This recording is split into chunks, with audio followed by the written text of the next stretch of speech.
So good evening. Hello. Namaskar. We are all delighted to have you join us for this second day of the 3-day dance festival um, called Chakshu. This is a little more than the dance film festival because in addition to the films which you have seen in this last 1 hour, we now have a panel of the filmmakers and dancers and choreographers joining us for this event. May I invite on to join us on the um, Zoom here now, Binish Mahmood and Sanjukta Wagh, Neha Bhatnagar, whose films you saw 2 of them. Red Stamp was Binish's and Sanjukta's film. It was the first one. Neha presented 2 films, Forest and Mother's Love. I would invite my fellow presenter, the sort of dynamic Sangeeta Chatterjee, to join us. She's held this entire festival together through very trying and difficult times. So I'll talk a little bit about that later. But she's joining us today because in the capacity of a dance filmmaker and dancer, you saw her quest, The Lockdown Diary of a Dancer. We have with us Aditi Mangaldas, whose set of films you saw Within from Within. Welcome, Aditi. Thank you for joining us. And then from a city I love very much, Minneapolis, we have Darren Johnson and Ananya Chatterjee, whose film Dastak you saw as part of today's curation. And finally, the last very moving, very evocative film, Grapple, was by Santosh Nair, and Santosh is present here. Welcome, Santosh. I hope you have joined us. I saw you pop up a little bit in the middle of the thing, and I don't see you again. But I'm sure that's only something because I am doing wrong since I'm technologically so challenged. But oh, hello, Santosh. Thank you for joining us. Welcome, everybody. And I'm particularly grateful to some of those who have joined us as attendees today. And I would like to just mention them. I was able to see briefly a glimpse into the Zoom room list of participants, and Leela Venkatraman, Manjari Sinha, Dr. Utpal Banerjee, Dr. Ileana Chituristi. They're all with us and very happy to welcome you. Do remember that you can put in your questions for the panelists in the question and answer box. We were trying to keep chat for comments, but there are many questions that come in the chat too. So I'm happy if you put in your question in chat, just make it animated, go the way you would like to, and put your question anywhere. I'm trying to keep my eyes on both sides. So this has been a hard event to put together, not because of the curational challenges, because that's always a pleasure to deal with curational challenges, but it's because of the dark and difficult times we are putting it together in. You have no idea how hard it has been on that count, but yet we have persisted. And one of the reasons is that, you know, when you see a ship sinking like the Titanic, for instance, it's not because there is water around it that the ship sinks, but it sinks because water enters it. And what we are trying to do through the light of this creative candle that all of you have so generously shared with us is to sort of make sure that the darkness that seems to be surrounding us, particularly us who are in India right now, outside our homes, doesn't enter into homes, into hearts, and put us down. So for being wonderful light bearers, thank you very much. For sharing generously, thank you very much. Now, every day in the curatorial lineup, we've tried to follow a sort of pattern. So yesterday were dance films that are not seen very often. In fact, it was very interesting to pull them out and bring them on. It was sort of to serve as a appetizer to the fare that was going to follow over the next 2 days. Today's films were films made during the pandemic, except we started with a bit of a twist. And this twist is because our very first film, The Red Stamp, looks as if it was made during the pandemic, but it wasn't. So I'm going to ask both Binesh and Sanjukta to talk a little bit about the film that they have made. Sometimes when you have two people, I often wonder who I should address the question to. So why don't we begin with either of you taking this first question, which is, isn't it odd to you that this film speaks so articulately and volubly even today? You take that one. So between you, who would like to take this up? I think I would really like Binesh to address this, because we made this film about 11 years ago in 2010. This film has just been on my mind so much because it's everything that I'm going through right now. It was just a minute long. And Binesh is the director of the film. I was merely an actor, but Binesh had been my mate. We shared a space when I was studying contemporary dance at the Laban School in London. So I was fresh out of the school.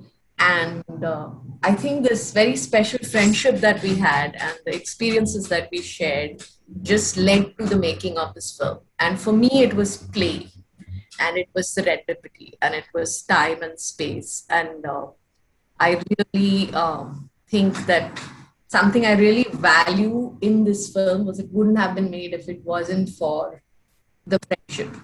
Because I am camera shy. I haven't done anything for 2 years. I have been under a blanket, and I have been in my room, and I've been in practice. But with Binesh behind the lens, I didn't feel like I was in front of a camera or being photographed. I was so comfortable playing. So it's like the space, the time, the person. And one more thing that it reminded me is how trapped we all were pre-COVID. You know, it's not like we were living in a free world then. And this has just been a reminder of how flawed the times were pre-COVID, you know, where we were trapped by other more invisible. I think COVID has actually just amplified many other problems that we were having. In fact, I remember receiving an email from Binesh when we were, discussing this film's inclusion, and you, I think, just listed some 8-9 words, Binesh, on what you felt the red stamp stood for. Why don't you share some of that, and so that we understand where you're coming from, where this film is coming from, and why this film continues to resonate at various levels today? Well, absolutely. I mean, words like obligation, rules, restrictions, and if you go deeper into culture, duty, gender, there's a lot of things that bind us. There's a lot of things that restrict us. And I think 11 years ago, I was going through something internally, which I feel that we as women go through anyway, and also culturally from where we come from. You go through this angst within you when you're trying to find yourself and you're trying to understand who you want to be. And all of those things are exactly what came up in the last 1 year. It was the same thing. Suddenly when you can't go out, you can't meet people, you can't do the things that take your mind off of the things that are inside you. Who are you? What do you do? Who do you become? So I think it's very similar in that I was feeling trapped. And like Sanjukta said, the friendship is so great that what I was feeling, I think dance and movement really brings to life the feelings that you have inside you that you can't voice. And even though I'm not a dancer myself, Sanjukta was able to talk to me and show what I was feeling through her movement. And that is how Red Stamp came into being. So it's very interesting that yesterday, one of our attendees attendees put a question up in the Q&A box, and he asked me, what are the principles of choreographing for the camera? And I remember it was towards the end of the show yesterday, and I just said, why don't you join us tomorrow? I think that you will get a lot more answers. So I think the two of you seem to be indicating that one of the principles that work, dancing for the camera, is that the camera person and the dancer need to have a very close relationship, right? What else would you add to it? I think in the case of Red Stamp, one choreographer, because the editor is also the choreographer. And I actually contest the idea of a choreographer when it comes to my work, because I don't choreograph, I improvise. I went into a space and I didn't plan like I'm going to do this movement first and this movement second. We played. And then Beenish edited that, and I think she used a very specific technique that she was playing with. And we just played. So I think our film was born out of play, and I miss play, especially when I was watching Ananya's film and Aditi's film. I miss being one of many bodies in a space. And that play that happens, the spontaneous give and take and exchange of energies that happens. And then it happens at the editor's table, I'm sure, when things are planned. I think that's also a choreographer when it's. Yes, it does. And I'm intrigued by the fact that you picked up on the word play, which, has been a word in scholarship for around the arts. And recently, of course, we encountered its Bengali version in Khela, as in Khela Hobe and all that. So quite interesting.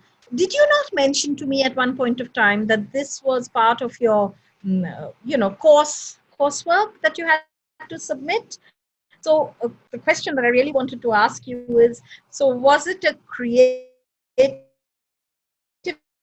indulgence, or was it driven more by compliances of coursework? No, actually, I think coursework was there because I was studying image and communication, so it was all about camera and video. So for this particular film, it's stop motion. So it's a bunch of photographs that you then put together to create movement, but in a sort of jerky sort of way to bring that angst to life.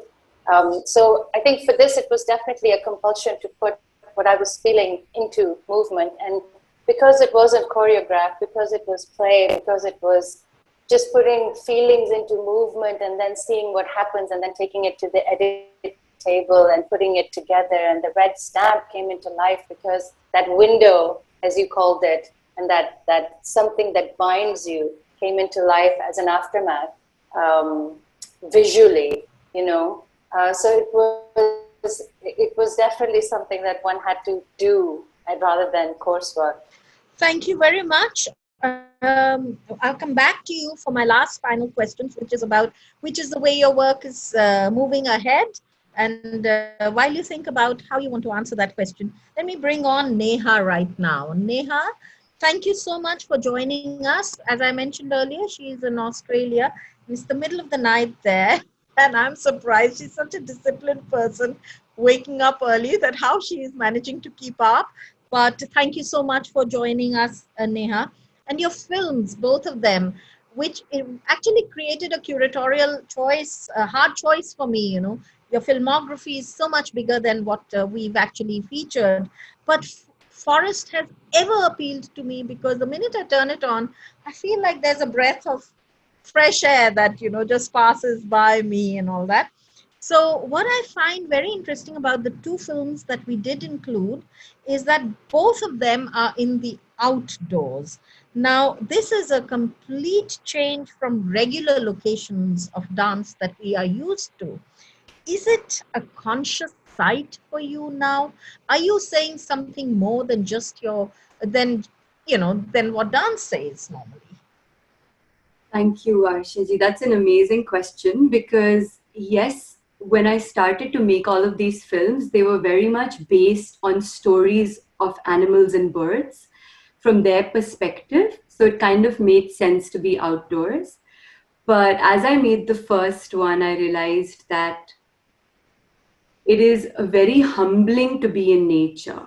And the grandness, the vastness, the givingness of nature puts a lot of things in perspective. So if you're trying to speak from that point of how can you convey this in an honest manner, I feel being there, there's a kind of vibration which is very spiritual, and it's very easy to then enact all of those roles. Even if I'm not now expressing animals and birds, and I recently did this international collaboration on resilience. Even if it wasn't, and where we had a choice, because the way the world is right now, most people are indoors. We had a choice whether to make it indoors or outdoors. But my portions were outdoors because I realized it is a whole different vibration being outdoors and dancing. And if you really want to see resilience, you only have to look at anything in nature to see that resilience and rootedness come through. So dance is intersectional always, but you are making a very conscious choice that you're raising issues of the environment, about the habitats of animals. You are sharing insights into animal behavior, which more and more we are city livers are totally unconnected with. Like, you know, the mother's love, that cobra thing, it struck me, and I am actually quite active with the wildlife and all that, but it struck me as, oh my god, really, yes, that's true, we needed to look at it. So on the second film, I have two questions. One has actually been put by one of our viewers, one of the attendees, and they say they wanted you to talk about the metaphor of mother in the cobra. And the second question I want to ask you is this an astute choice as well? Because it suddenly opens up new funding possibilities, new audiences, you know, new performance venues, show your work, which is focusing on animals. And of course, thank you. Through your work, we get to see a lot of the beauty of the Australian outdoors. Yes. Thankfully for me, because dance is a passion, I did not do this consciously for other aspects of avenues, etc. But yes, you're right. It did open up a lot of new audiences in the form of people who would otherwise not watch classical arts, but would want to appreciate it. How do you then connect it to them? Because often classical arts can get overwhelming when we come in from the background of a stage or the costumes, etc. They are exciting, but a lot of people are like, no, we may not understand it. So it kind of creates that barrier. So really to break it, you kind of need to go down to that the character itself to try to get the message across. But the other part of the cobra was, with animals, I feel like the reason we've all kind of landed in this soup now, and the way life is going ahead, is because more and more humans have let their ego decide the way forward in life. It's all about me, my work, myself, my opportunities, at the cost of everything else. We don't look at who we're hurting, what we're losing in the process. And a king cobra is probably the last thing we'll think about when we think of maternal love. We'll usually think of so many other more gentler, approachable creatures. But who are we to decide who judges who? And that's the beauty of the animal kingdom. Everyone has their beauty, has their role, has their purpose. And humans would do really well if we kind of fit in with this purpose rather than looking at all of them from a lens above. So I'm compelled to ask you one more question, at least in this round, that as I proceed, and that is, obviously you're coming from an activist, environmental activist kind of position. So have you responded to anything immediate? Like something has happened and you have been able to create a work and that it has spoken to people. Right. I think when we had mentioned about the elephant video that I had made, so this situation had come up in India where that elephant in Kerala was either murdered or it was an accident, but she basically ate the firecrackers, right? The pineapple and the firecrackers. And they say she committed suicide because she was pregnant and she went and, she just stood in the river because she couldn't take the pain of and that obviously made me cry when I read it. I absolutely love animals and I couldn't believe something like that could actually be. We could do stuff like this, and I understand farmers have issues as well. So I'm not judging here, but just as a artist, it really struck, and I made a piece on that. And it's but instead of talking of the gloom side of it, I feel that's the power of arts. Yes, definitely we can show the gloom side, but we also have the capacity to uplift people through our actions, which words probably wouldn't have. And I created that piece on the mother and baby elephant. And what if they had lived? How would they have had a bath together? Because elephants love bathing in the river. And so it was just a happy piece and it kind of resonated well. And I saw a couple of news channels had picked it up immediately. So instead of the clipping of the elephant, they were actually showing my dance to get that message across in India, which was very nice to see that that's the power of our. Yeah, I love that piece, and I'm really sorry that we could not include it because I wanted to give the shock of the cobras. So hence, with limited time, I could not do that. I'm sorry. Maybe there'll be another occasion when we can feature the mother and the baby elephant. I think it's called that only, isn't it? Mother and baby elephant. Yes, Yeah. it is. So thank you so much for sharing with us such a wonderful fractal of the way dance intersects with other issues. Thank you so much. Aditi, can I talk to you next, please, about Within from Within? So thank you so much. You know, this is for all of you. The chat thing has gone on quite a long time, and it's only wonderful words. And in the Q&A also, there are wonderful words about all of you. Aditi, there have been some panelists who have remarked on your work. Within from Within, which really stands out in this curation as probably the only work which was performed for the stage first and then inspires the dance films, you know. So I want you to talk a little bit about how these widespread within sites played out in weaving this wonderful, each vignette is so emotive. And if you would like to talk about any particular vignette in Framed or any one of them, please feel free to do that, because yours is actually a very large set of questions because there are many pieces in it. Yeah. Thank you, Arshia, and thank you, Sangeeta, for having me here. I think when we went into the lockdown, the residue of Within was still inside us. We had performed it extensively in 2019. In all the dancers within me, the memory of the emotional, physical, intellectual memory of Within was still with us. And yet something had changed drastically. I chose Within also because it's about the actual production, is about looking at the duality of humanity and brutality that is within each of us.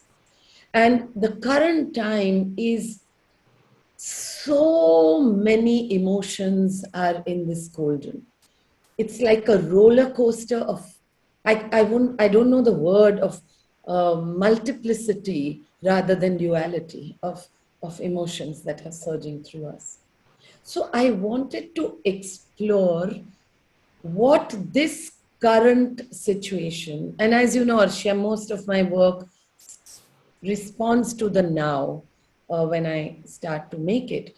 So how do we explore our current reality through this production?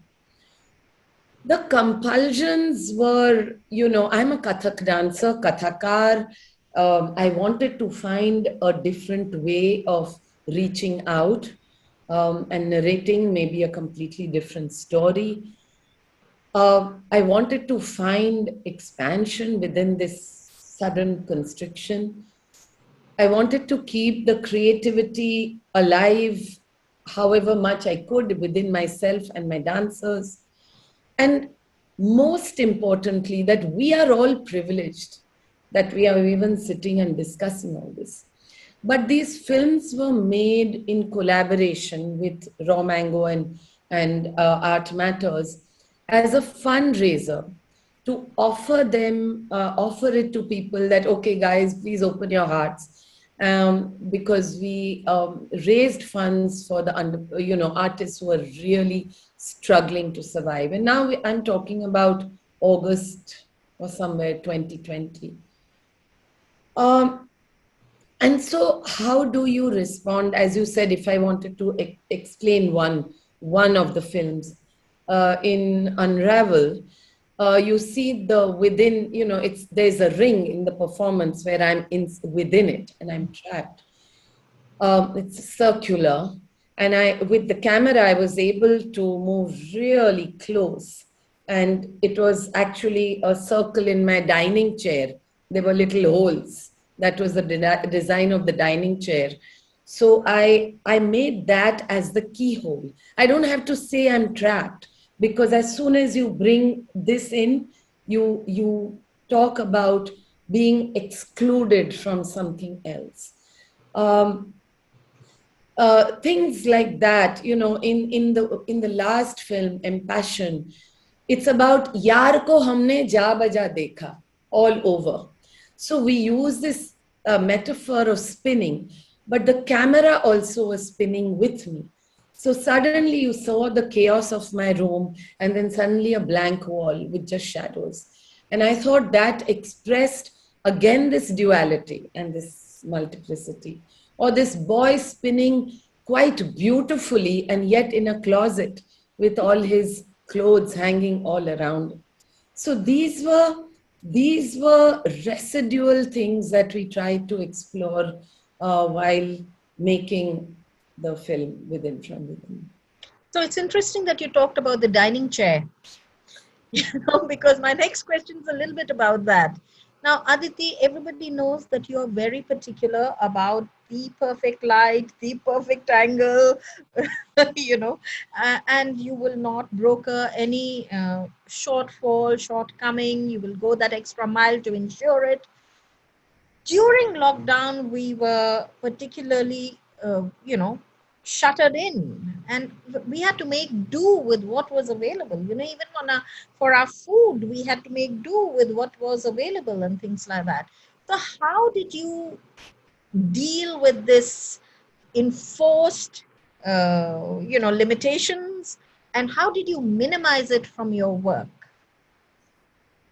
Well, I think the first thing to say is that it's okay not to know. It's okay to fail. And it's okay to show your vulnerability, I think.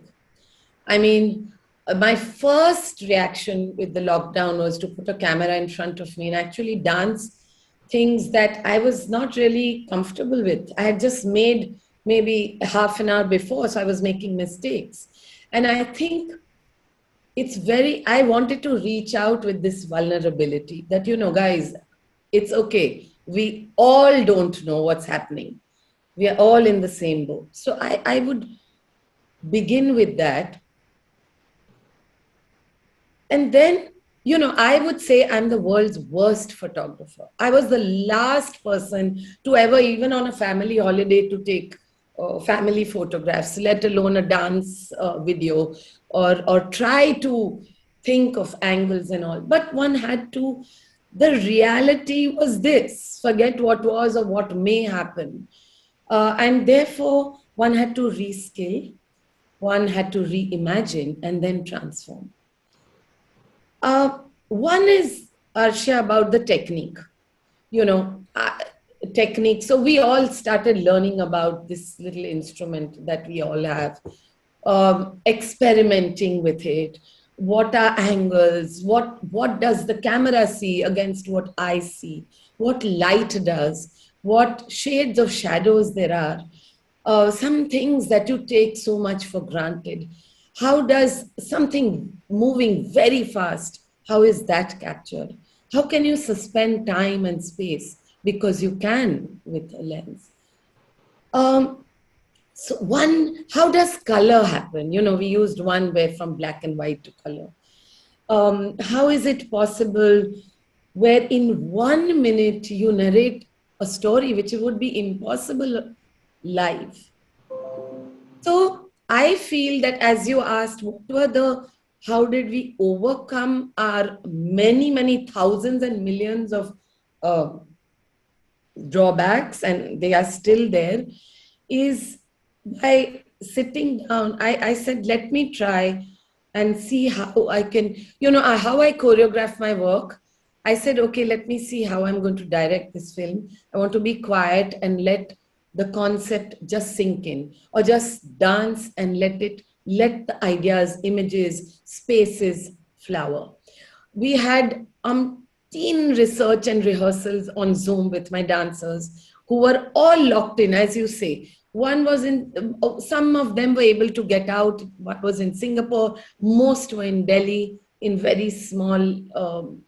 And what is the light in the afternoon? What is it in the evening? What are the shadows? Is there a little tree outside your room where the shadow falls into your?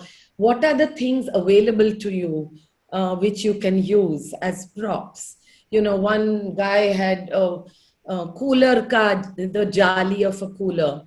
I had the cover of a wine bottle, so through which we were showing the rasas that were again embroiled. Much looking at my editing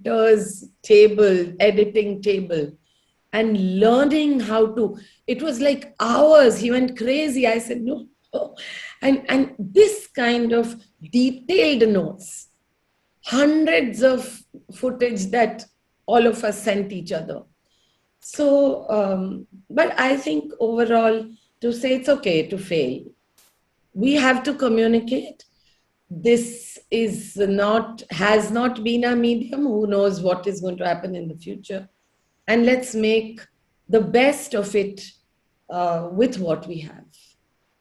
Curtains, shower curtains. That was my shower curtain.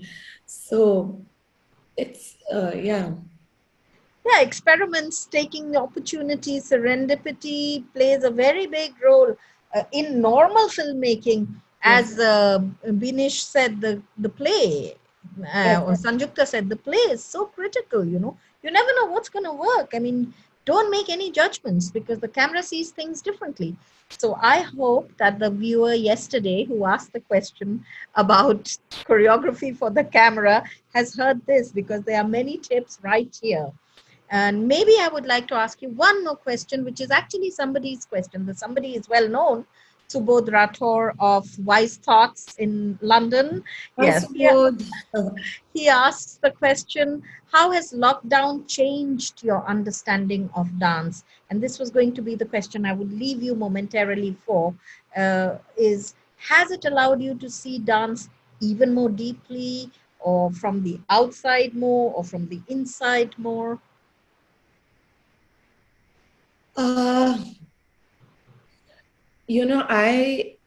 The first thing that happened with this lockdown is I found security in what is known, because everything was unknown outside, right? Everything with suddenly. And one thing that we decided to do, Subodh, is to not let go of our regime. Every single day, 10 o'clock, Zoom, dancers from wherever. Okay, let's tie our ghungroos, whoever could, and let's just dance it out. Whatever we knew, whatever happened. And yet there was immense anxiety, constantly. I mean, this has not been a part of my dance vocabulary so much in before the pandemic, to have this kind of anxiety. And now what we see is this kind of devastation unfolding. At times, Subodh, to be honest, I don't want to dance, honestly. So if you ask me right now, I think it would be just stillness, just to be quiet, to be able to look out, um, and let that be within me. But every day we wake up in the morning and say, no, maybe somebody will get solace. So it has changed in many ways, and it has been reflected in the films that I have made, because this was from within that we showed was one of the first few experiments, and then things have changed. Um, I don't think I would right now be comfortable to dance what I danced just before the pandemic, to share it. I dance it, yes, every day. As I said, I feel comfortable in the known, but I don't feel comfortable to share that because it feels as if it's from somewhere else. And therefore, I think as an artist, I would like to really let my dance be immersed in the current. And whichever way it's going to go, um, uh, let it go. I mean, recently it's going to premiere on the 16th. It's a poem, beautiful poem that Shubha Mudgal gave me by Kumar Narayanji, talking about river in the boat. Times have become so, time and space is so amorphous that the boat is not on the river is on the boat. And therefore, I would answer you, Subodh, by saying, yes, everything has been turned upside down. Thank you, Aditi, for saying this so beautifully. And we look forward to the poem that Shubha has sent you, Kubanarayanji's, and we look forward to how you have treated it, because even at the opening of today's thing, I talked about how the ship, allows the water to come in. That's what we don't want. We are doing whatever we can. Honestly, this Chakshu has been done in the most difficult manner. The trials and tribulations that we have faced has been phenomenal, but we just put one foot in front of the other, one day to the other, and because that was the only way to live. Absolutely. It may not have been the ideal way of living, but it is the only way we can show ourselves we are living, and we're putting up a fight, resisting.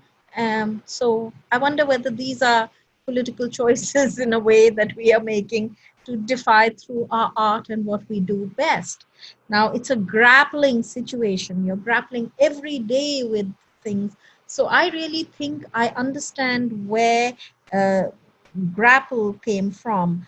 Santosh, could I speak with you a little bit about grapple, please? I know, Ananya and Darren, that chronologically I should have gone with you, but these days chronology is not a good word in India. Uh, but grappling is the reality. And so, hello, can I have you, Santosh, again? Yeah.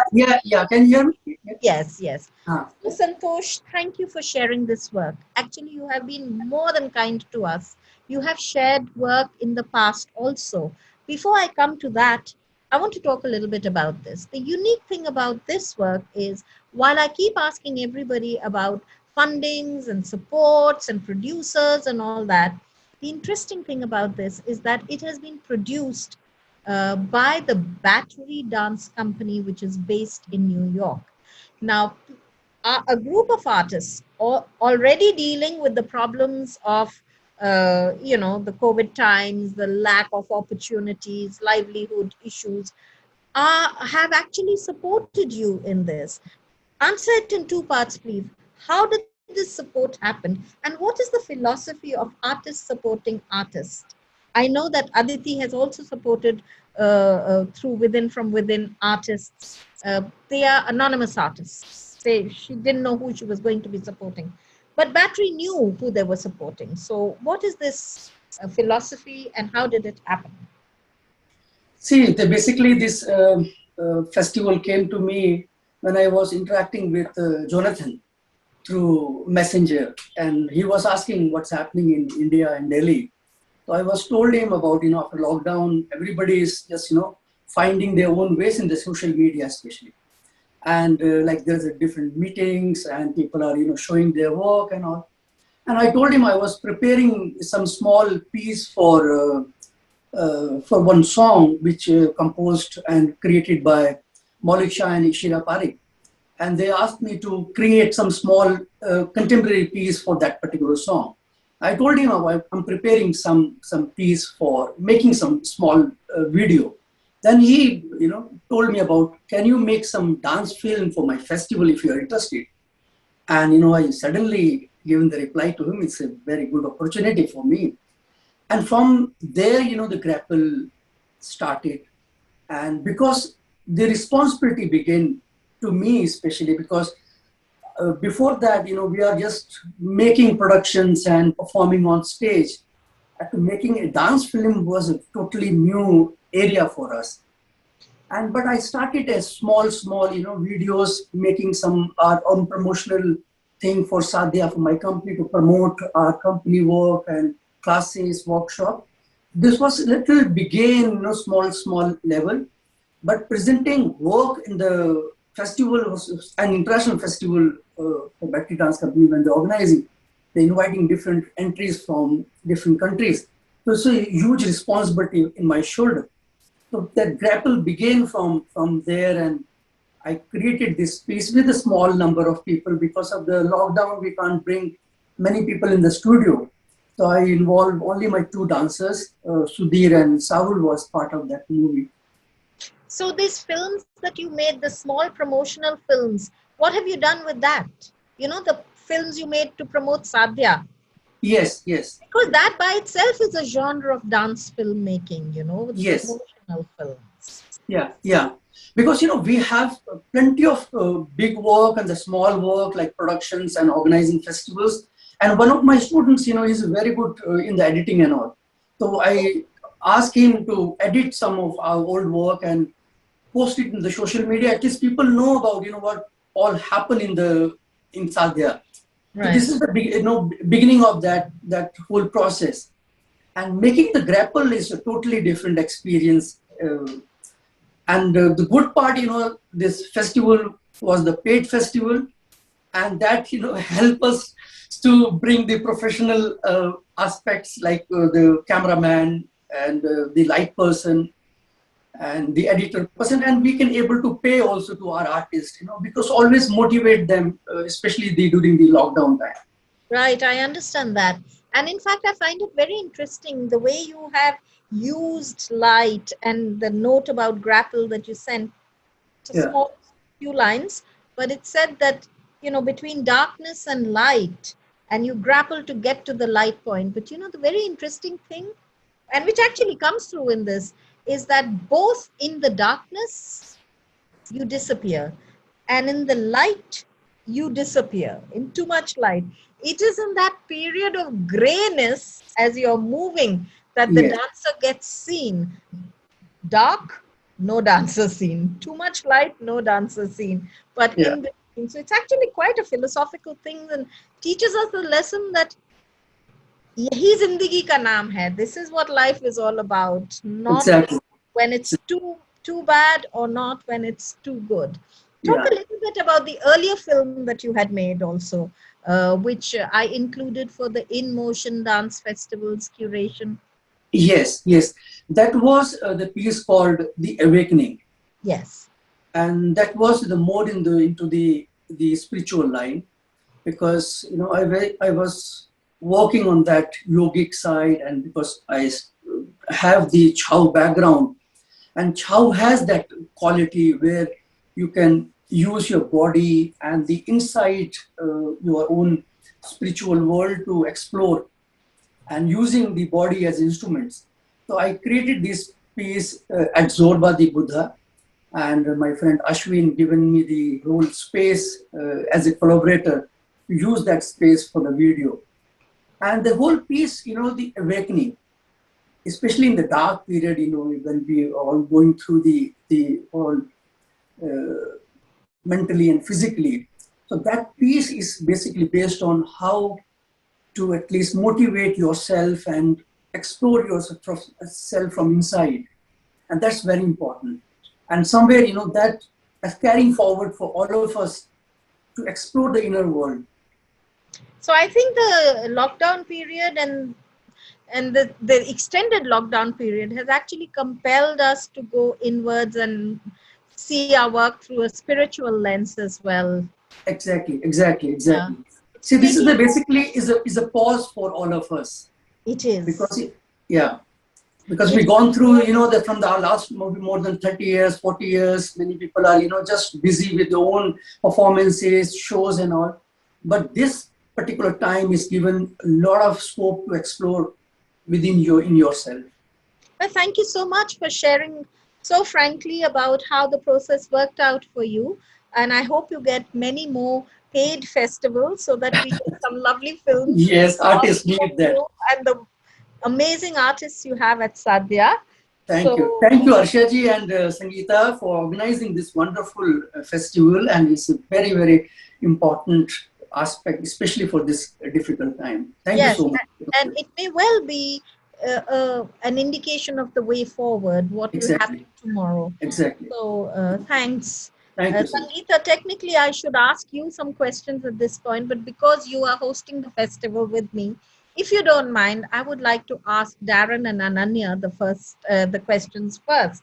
So again, when I'm faced with the two of you and sitting together as well in distant Minneapolis, my city of great love and affection, I don't know who I should ask this question from first. But let me begin with you, Ananya. And you have, I know, I saw that Darren. Darren is a man of few words, but some amazing canoeing skills. And we've done some wonderful canoeing trips together, small trips. Ananya, your question. It's a little bit of what I asked Aditi, because you too are equally concerned always about your commitment to excellence. Nothing, not even the immense activism that your work stands for, stands in the way of professional excellence. Okay, so hence I ask you, and I know you to be impatient as well and the perfectionist as well, that when you were doing outdoors, working in the outdoors with the unpredictability of the outdoors, how much did you have to adapt from your original idea? This should feed into a bigger question, which is that you have mostly made your work for stage. So how did this opportunity, a real sledgehammer in a manner of speaking, suddenly having to not do the annual performance in a well-equipped stage, but in the outdoors, how did this teach you to look at your work? Did it teach you to look at your work? What compromises or add-ons, opportunities, choreographic insights, expansion of your vision happened because of this chance that was virtually forced on you? Hi, Arshia. So, because I think the first thing about the commitment to excellence is to understand how we speak to the imaginations of audiences, right? And here we were in Minneapolis, under a regime of hate, as you know, politically. And then May 25th happened, the murder of, here we were, the murder of Mr. George Floyd happened, and people poured out onto the streets. The first thing I want to recognize is that everything was filmed around us, around my house, around the institute where we rehearse. Everything is right there. And we had also the pandemics, like the pandemic of hate, of racial hate, the pandemic of the unhoused community was all around us. So figuring excellence from that standpoint, when everything is burning around you, was really about understanding how to translate emotion and, marry it in a bigger way with our technical base. So, footwork on slippery gravel is very different from footwork on a beautiful floor, a stage floor. And I think trying to say trying to say bowls over our masks, so difficult, and trying to find, it was a really difficult thing to re-find the specificity, the aesthetic specificity, which is so important to me. But we were so thankful to be able to be together and dance that I think we constantly figured out how to actually find footwork despite the slipperiness of the gravel underneath our feet, the mud, the water, all of that. Figuring that out was just took for all, that was all of the summer months. May till September was all about figuring that out. And I think the other thing I'll say is that living with a filmmaker and seeing how he edits over the years has just really, this really shifted my choreographic imagination. I love live performance. I'm committed to live performance. But choreographing for dance films is just an entirely different skills, and I really had to think through how memory might work. Right? We don't imagine memory. Memory doesn't work in a linear way, right? It juxtaposes different things. So when I witnessed Darren's editing work process, I was able to reimagine choreographically how things might juxtapose, how time and space could be really intermingled in important ways to suggest the reality that we were living through. So I feel like I learned to choreograph in two ways. I learned to choreograph for film, and I remember, I figured out how to choreograph for the stage some time ago, but now I learned to choreograph for film. It's a different skill. So thank you for explaining this. And again, I hope that your answer speaks to the person who asked me the question yesterday about, what are the principles of choreographing for the camera. And just to balance it, I'd like to move momentarily to you, Darren, and ask you this question that, I'm familiar with your visual design elements that you have kept in the ADT work in the past. It has been a critical component of ADT's work. It has layered it beautifully. The last one that I saw particularly, it was just amazing what you had done with it there.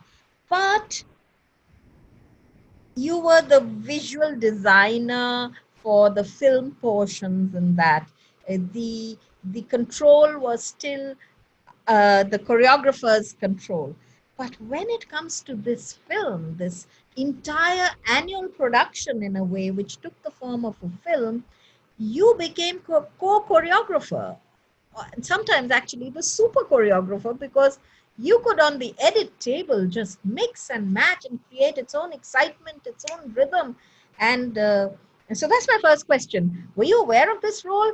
How much did you play up this role? And finally, did this living together, this close proximity with the choreographer of the piece actually allow you to anticipate her sometimes or outsmart her and others? They have the cutest relationship. I have to use reverse psychology because whatever I say, she'll say, no, we'll do the opposite. No, we've worked together for a long time. And so I think we understand each other's sensibilities pretty well and where each other's going with that. There's actually a lot of unspoken language. It's just like, here's an idea, and without fleshing it out, I think we're pretty much on the same page with a lot of it. This project really differed in the sense that when I'm designing multimedia for the stage, it's kind of designing stuff to augment the performance, whereas this is really helping to create the performance and bringing people a different experience than they can get from watching a stage performance, and try to imagine, where I'm really at with with dance films these days is like, what does the dancer see when they're dancing? And I'm really moving the camera more to try to get into where the dancer's at. And this was the beginning of that sort of, creating different worlds that you can't create on stage.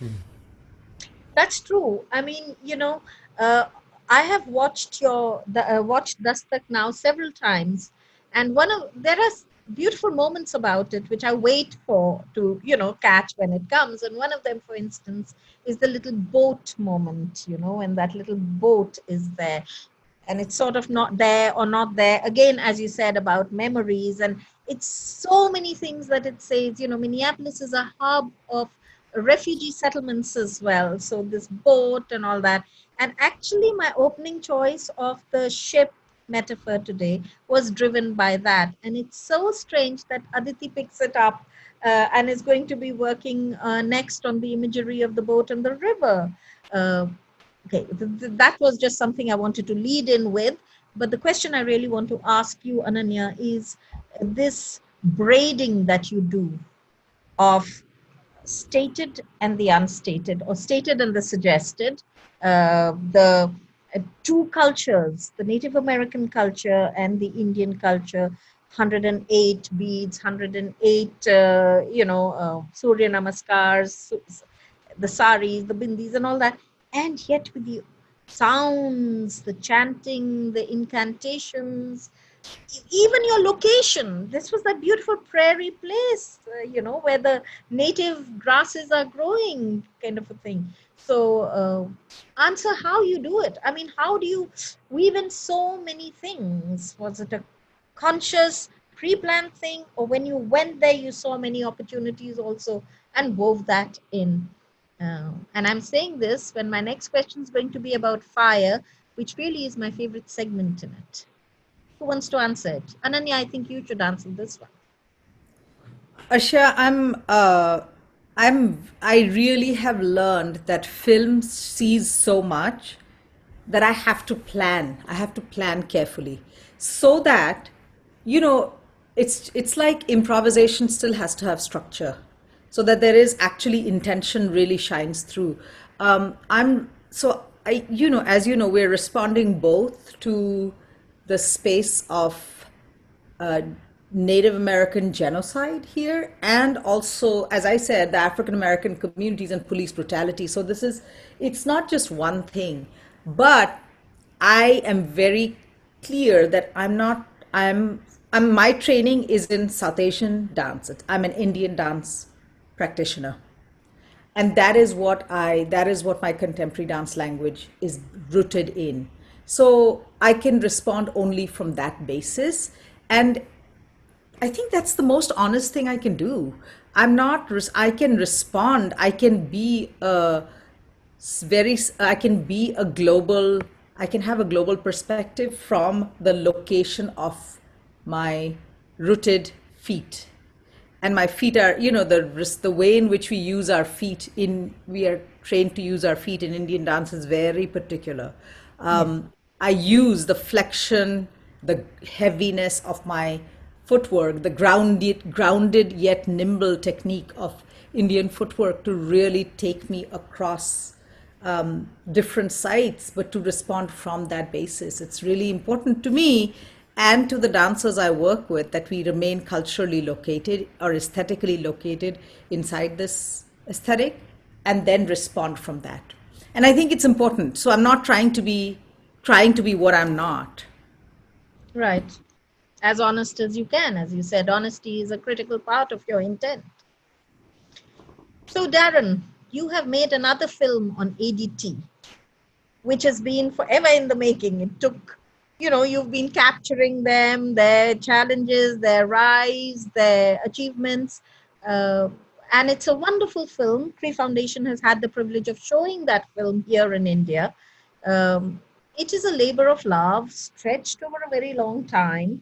And this is also a labor of love, I'm sure, but sort of capsuled in a short time.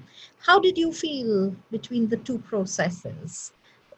I want you to give the answer from director's point of view so that the person who asked me that question, what choreography for the camera, can see that different visions encapsulate different works? Well, the first one is more of a documentary. So that's more of getting to tell their story, how the company evolved. Whereas this one, it's more of a narrative. It's helping to tell the story and creating the story with them. What are we trying to get at here, and how do we tell the story? So they're very, very different approaches to it. Right. Yeah. And what thrills you more? You know, they both are interesting. They both have their own challenges.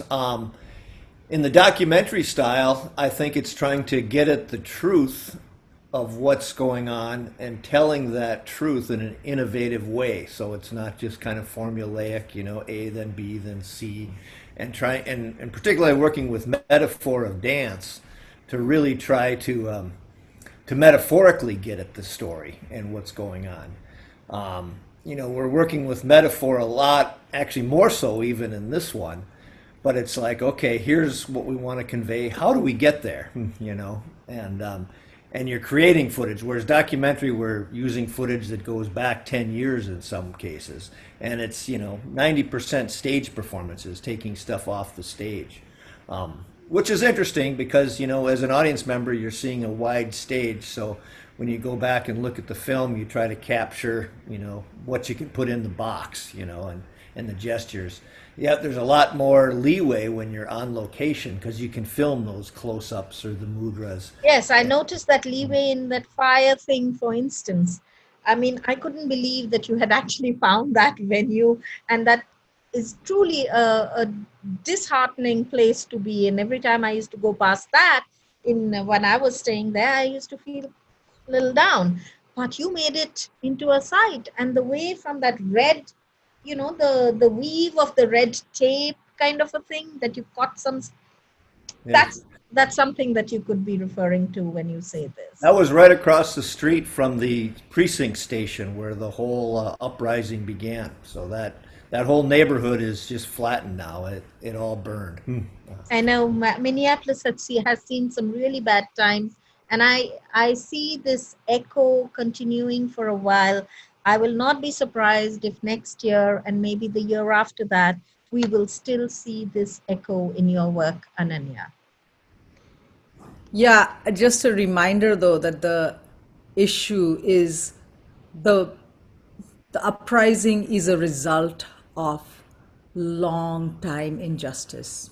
Some things need to burn so that we can be reborn, and that is the place from which we had to dance. You know, that's why we danced of love. You know, the last trio in fire is filmed in front of Moon Palace Books right here, right? And this against the statement of abolish the police. What can we dance? To me, that was where, and you know, like I think this has been the most active year, unfortunately, for protests. You know, here we were just looking at Derek Chauvin's travel, and another young man, 20 years old, was murdered, Dante Wright. It's just too much. And it's just, you know, how do we find dance in the middle of that has been the biggest question. Arshia, I'll say one quick thing about your 108. So Sharon Bridgeforth's brilliant poem, and she works with what she calls a jazz aesthetic, which is, you know, a structured improvisation where multiple voices and it's a kind of mosaic, right? So she created that based out of our creative process. And then Spirit McIntyre sings Longo Oya in air, where she's coming from the basis of Yoruba in invocations of Oya, the spirit, you know, the Yoruba deity. So I think it's really, they are also responding from where they're coming from. So everyone is responding from that, and I think the intersections are where our richness lies. True. So thank you, both of you, for giving us such a deeper insight into it. Please don't walk off. If you can, still hold on. Or if you have to go, because I know you have a rehearsal schedule, I'll quite understand that. And we'll speak later at another date. But I want to come to Sangeeta now. And Sangeeta, I really have two very important questions to ask you. The first question is a bit of a chicken and egg kind of a question.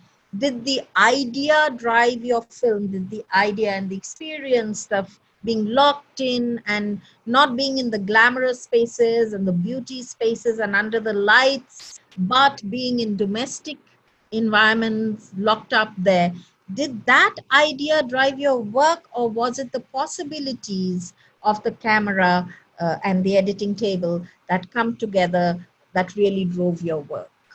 So what was the driving force in this work?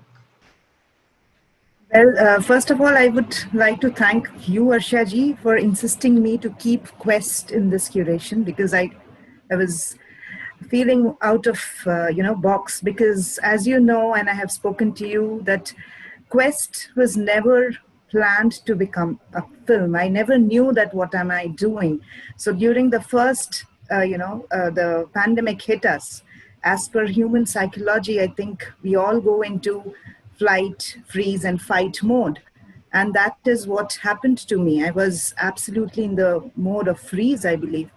And I was just documenting my creative impulses without knowing what at all I'm doing, because I had no idea of bringing it all together and make a film out of it. So honestly, I had no clue what I'm doing. So to you, I would answer that I was driven by this impulse of what is going within. There were many questions pertaining to why I dance, which I used there, that I was really not feeling to, my body was really not responding. It was very experiential what I did with Quest. So everything that you have seen is very much experiential. I went through that. And that is the question that eared me, that why do I dance? And by the end of it, I think I got the answer that, that dance is not something which I have to be, it is not something performative. And that's the best thing I think I have derived from Quest. And it is leading me through in future also during this time, where all that glamour that you spoke of is somehow becoming redundant and is not speaking to me anymore. I just feel that the beauty is always when it is inherent and when it is coming from within somewhere deep. So somebody need not have to be beautiful just to be glamorous. So beauty is something which comes from within. Yeah. So I think what you've done with this film, without probably realizing it in that case, is you have brought dance to corners that it has not, and spaces it has not been before.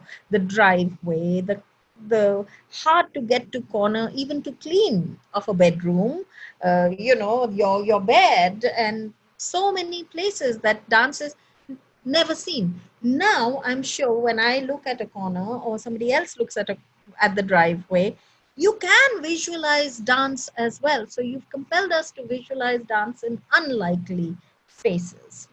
So I'll wind up here because I get a chance again to talk to you tomorrow. But I wind up only because we are running out of time, and I would like everybody to... There are many questions, Arshaji, so yes, if we could take some. There are two questions particularly that I have been holding on to. One is something that I think, Darren, you might want to look at answering.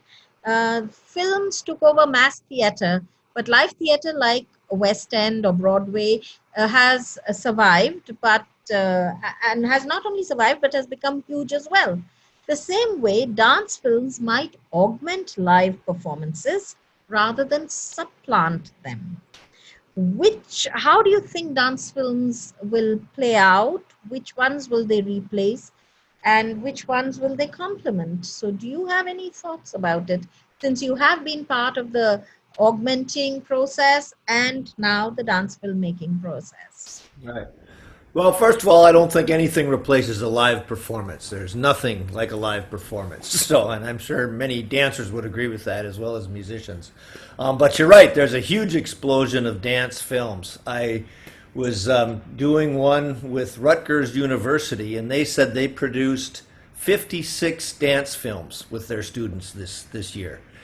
Which is unprecedented. That's never happened before. So there's a huge explosion of that. But I think of it more like a new, almost, dance films have been around forever, but people are exploring it like a new art form. There's a lot of young people doing it, and I think it's great. I think that the whole language of dance is going to expand through this. The interesting thing will be when we get back to full-fledged performances again, if dance films influence how the stage evolves from now on. You know, that'll be the interesting question. Yes, I know. I've seen some lovely performances that are built around the dance film. That's a central dancer in the production kind of thing. So thank you very much, Darren, for giving us this answer. And that is true. Nothing can change the magic of a live performance.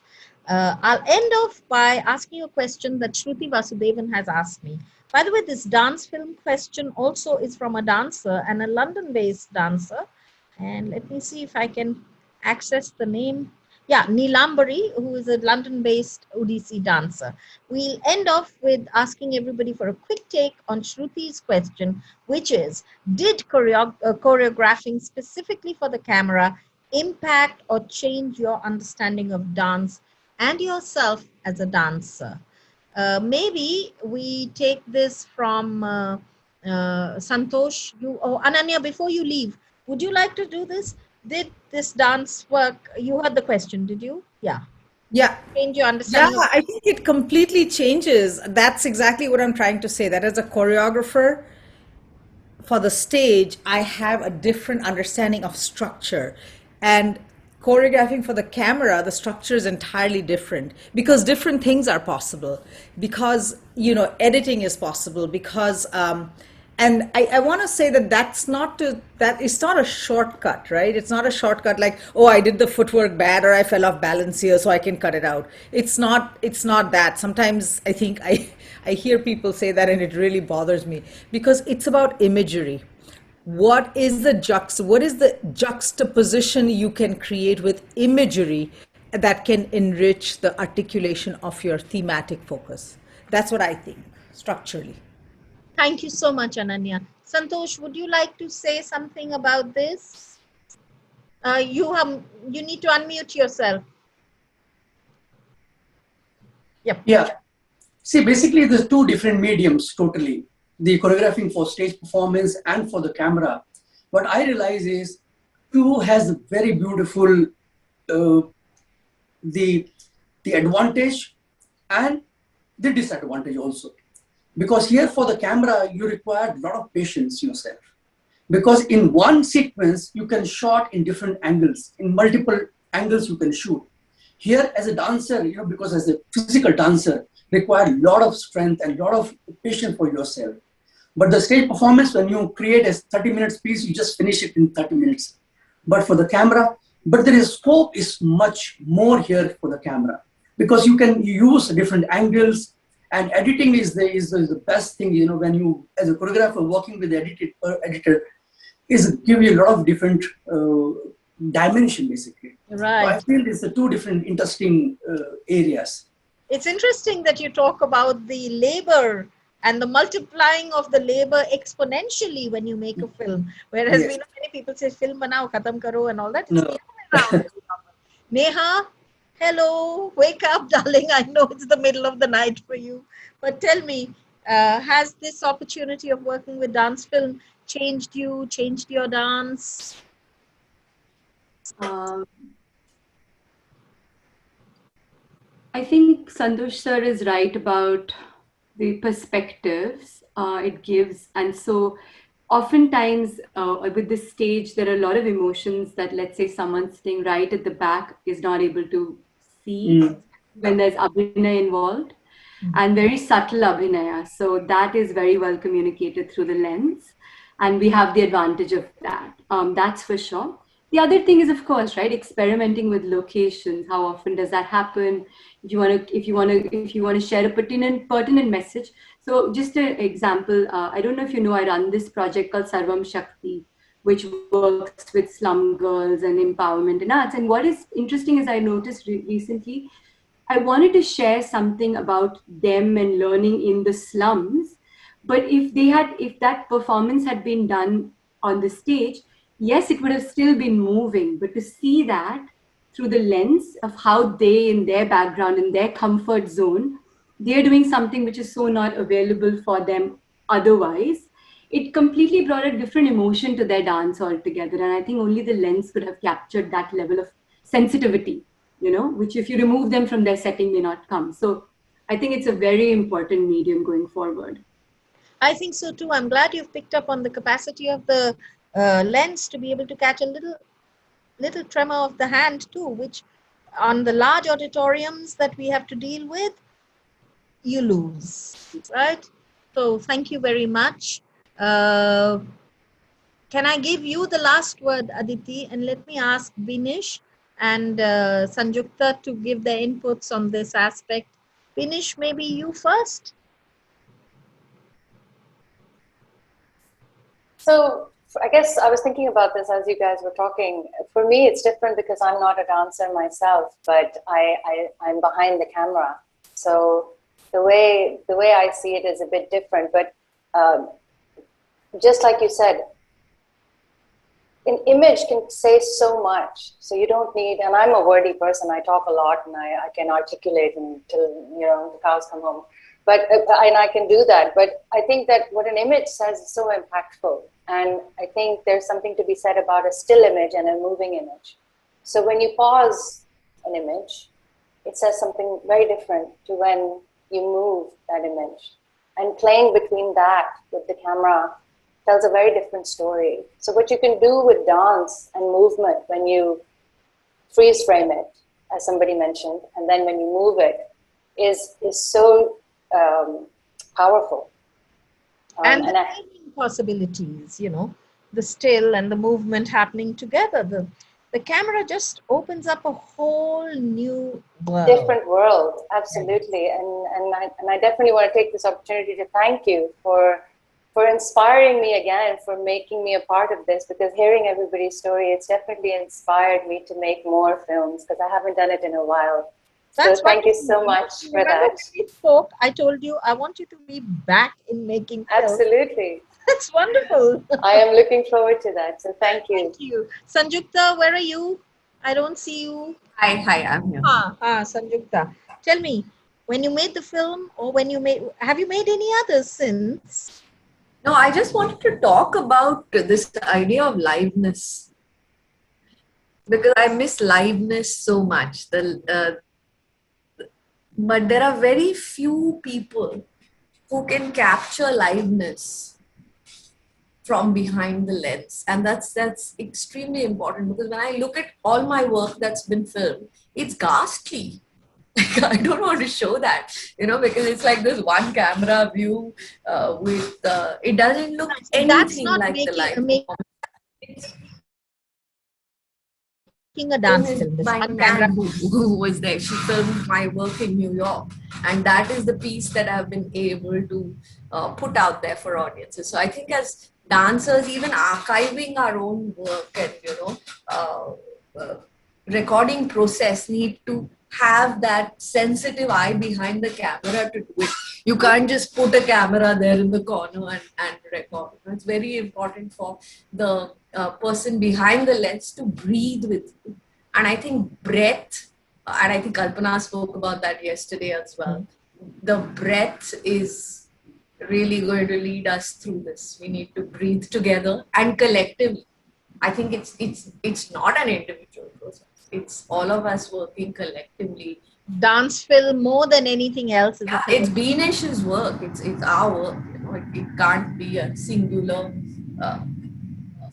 The point you mentioned about liveness, about breath, it plays in the editing also. I have had some experience of being with television as dance was recorded, and I have seen when the edits of the shots have been made on tala, and they flow so smoothly. And should you make an edit not on a sum or not on on tal, it disrupts the breath. So not everybody is made out to be even an editor for dance. You have to have that sensibility. Now, how you build that sensibility in each other is a process of investment, but that's important. Okay, thank you so much for sharing. Aditi, have the last word on how dance and dance filmmaking changes you as a person and your dance? Well, the first thing I would like to say that whichever film I was making or attempted to make, one thing I didn't want to do is give the viewer a sense of the live, of a live performance. But what I did want to do is give a feeling that one would not get were we in a live performance. So everything that the camera can see, can tell, can feel, to use those inputs rather than trying to attempt to make a film that is live. So I have a question actually, that who tells the story?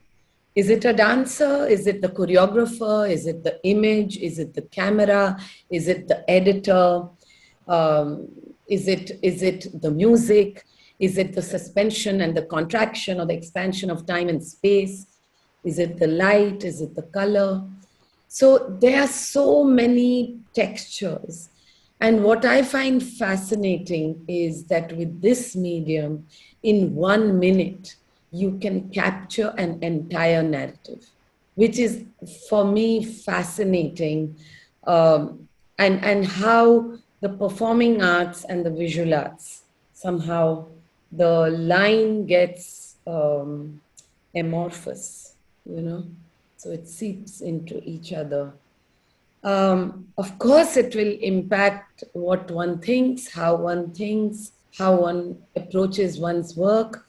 And it's interesting. I think the film I just made recently, Lost in the Forest, the camera person, as Sanjukta mentioned, Breath, he was dancing with me.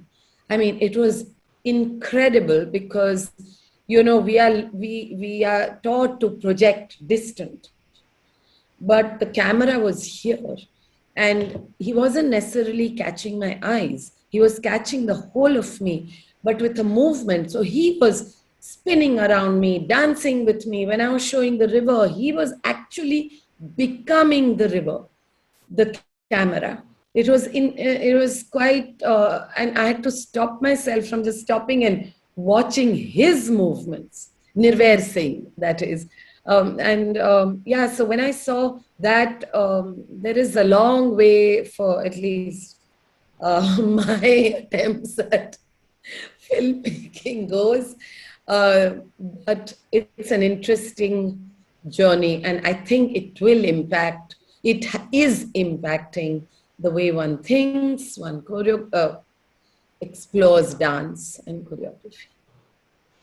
Wonderful. Thank you. This dance with the dancer, something that Nan said yesterday, which reminded me of just now in the chat, that, you just stay out of the frame. That's the only thing you need to do, but you dance with the dancer. I've noticed that we have still with us, although we have far exceeded the time, and for which I apologize to you, Ananya. You had told me earlier, why don't you leave? I'm feeling very guilty. I know all the girls are waiting. Thank you so much for joining us. Darren, I hope you will stay on, and bye. We'll be in touch with you later. You stay, Darren? Okay? Yeah, thank you. So I can see here that Leela Venkatraman, the eminent dance critic, is present with us in amongst the attendees. So I really have no idea how this is going to play out. I hope it's technically. Malika, yeah, Malika, if you can bring Leela ji in the panelist. Okay.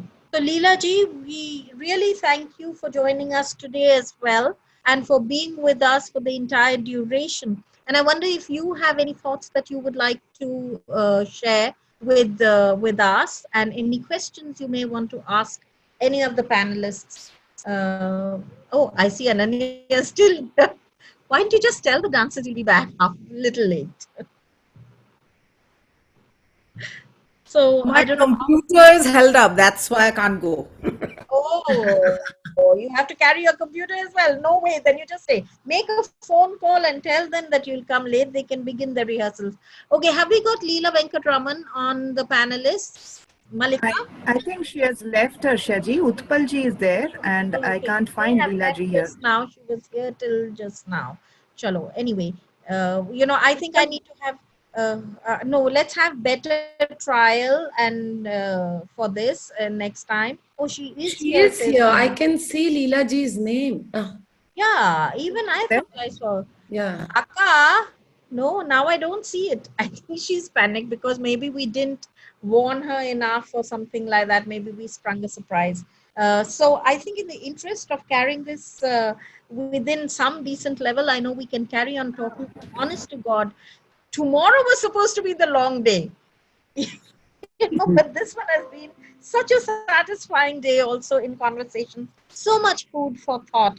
Really grateful to all of Shaji, you. Leela ji is there. Leela ji, can you unmute yourself? Akka? Okay, I think I've done something wrong again, maybe. No? No, she's there, but maybe she's not able Okay. to I unmute think her. we should speak to her tomorrow or for tomorrow if we are going to do this. I hope she can join us tomorrow. I apologize to you, Lilaka. I'll speak to you after this to apologize personally. But ladies and gentlemen, the lovely panelists, I've had the most exciting evening with you all. Most touching, most evocative, most kick-ass. I loved the conversation. Thank you so much. I look forward to new work coming. Some has already been announced. Some intentions have been announced, Beanish. And you must understand, I actually have a very selfish reason. I'm sort of simultaneously curating and making my life easier for next year's Chakshu or Dance Lens or whatever it is that one has to go. You all are the ones I'm coming right back to. So thank you very much for joining us today. We come alive again at 7 o'clock tomorrow. And uh, we have a very interesting list lineup for tomorrow as well. Please join us at 7 for the films from 7 till about 8:20. Tomorrow is a longish session. And the conversation, which I hope will still remain within this time, which is about an hour, so that we'll wind up at around the same time. Do join us tomorrow. All the panelists today, tomorrow you join on your attendee list. Tomorrow the panelists are different, okay? So thank you so much, deeply grateful, touched by all that you have said and done. And Thank thanks. you. Thank you so much. Thank you. Thank you. Bye Thank bye. you. Thank you. Bye. Thank you. Thank you, Archie.